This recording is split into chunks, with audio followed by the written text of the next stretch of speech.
this from Darryl in Paisley. Mike, I saw on X that Starmer's thinking of cancelling the May local elections. I thought it was a joke, but George Galloway was even tweeting for Starmer to allow them. What do you think of this? Can't be true. Well, it looks like it is true in some parts, but not in all parts. I don't think they're going to ban the elections altogether, but it certainly looks as though there might be some areas that don't get to have local elections on account of moving into a kind of new status, right? Yeah, of course, Richard Tice and Reform are not happy about it. Right. Because they feel there's a bit of skullduggery going on, because where elections may be cancelled, Reform think they're going to do extremely well. Yes, of course. So, of course, they're not happy about that. It is a bit of a coincidence, isn't it, that Labour's about to get an absolute pummelling, because Keir Starmer's approval ratings dived even further in the last couple of days. It's hard to imagine how much lower it can go, but every week it actually goes lower. Yeah. How about this from Mick? Just wondered if Mother Christmas would also be wearing a pride outfit to greet the kids at these National Trust venues. Probably is the straight answer to that. You know, Mother Rainbow Christmas. Yeah, absolutely right. But what if Mother Christmas wants to identify as a man? Well, then you've got a real problem. Yeah, it could be Mother and Father Christmas. Exactly, you see, now that could be extremely confusing for children. Absolutely right. Now, we were talking about yesterday the business of the drones, which seem to be flying around over New Jersey at the moment. We had a local journalist who'd spotted them. So far, the US and Biden administration has said they're not sure what they are. They don't know who's doing it, and they don't know why these drones keep appearing. Let's see what Donald Trump has to say about it. Our military knows where they took off from. If it's a garage, they can go right into that garage. They know where it came from and where it went. And for some reason, they don't want to comment. And I think they'd be better off saying what it is. Our military knows and our president knows. And for some reason, they want to keep people in suspense. I can't imagine it's the enemy, because if it was the enemy, they'd blast it out. Even if they were late, they'd blast it. Something strange is going on. For some reason, they don't want to tell the people, and they should. I think he's right, isn't he?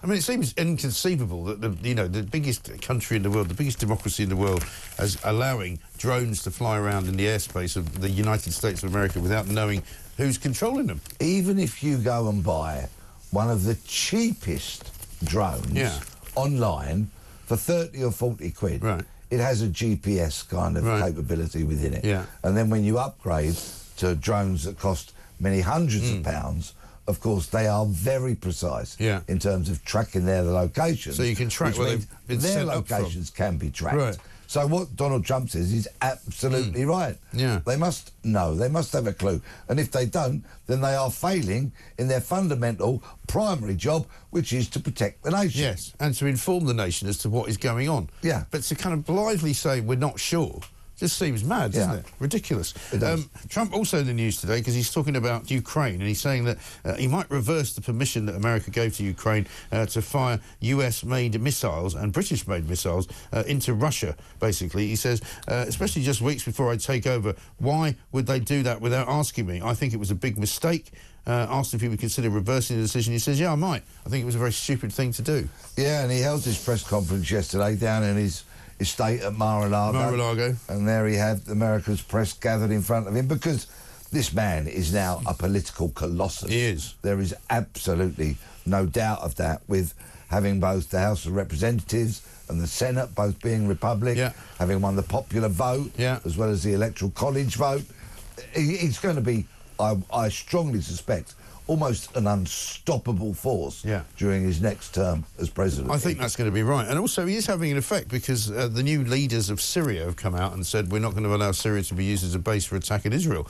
Now, you can't imagine them saying that if they knew that Biden or Kamala Harris were going to come in January, could you? No, absolutely. And I think it's going to be incredibly interesting to see how he presides, what he does, because he does actually, he now is going to have influence across the globe, potentially like no president has done for a very long time, because he will have both houses behind him in the States, and because, of course, he won such a towering victory. Yeah, exactly right. And also because in the Middle East and parts of the world where there are currently conflicts, you know, they're a bit nervous of Donald Trump. Let's have a look at what he has to say about some comments he made earlier about there being hell to pay if the hostages weren't released. Well, they're going to have to determine what that means. But it means it won't be pleasant. It's not going to be pleasant, yeah? It's not going to be pleasant, basically. So he's basically saying if you don't get the hostages out before I become president, there's going to be a problem. Yes. So I think there might be some movement there. We shall see. And he seems very resolute when he says that, doesn't he? He does. Let's talk about Lucy Letby, because her defence team came to a press conference yesterday. Apparently they're going to seek a fresh appeal on the grounds that the chief medical witness for the prosecution changed his mind about some of the babies, or about how some of the babies in her caseload died. It's a fascinating story, this, in a way, because some people are very sure that the trial was not properly run and that witnesses were not properly sort of, you know, questioned, and that some of the circumstantial evidence turned out not to be true. There are a lot of well-known commentators, some of whom I have the utmost respect for, and some of whom I, by and large, agree with what they say, who are really making a lot of noise about this case, and yet none of whom sat in the court for all the months of the trial and heard all the evidence. I, for the time being, as things stand, fully accept the verdicts as delivered by the jury. They heard every scrap of evidence.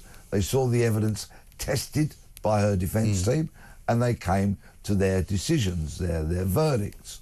So Letby has twice this year had appeals to appeal turned down. She's been refused the right to appeal.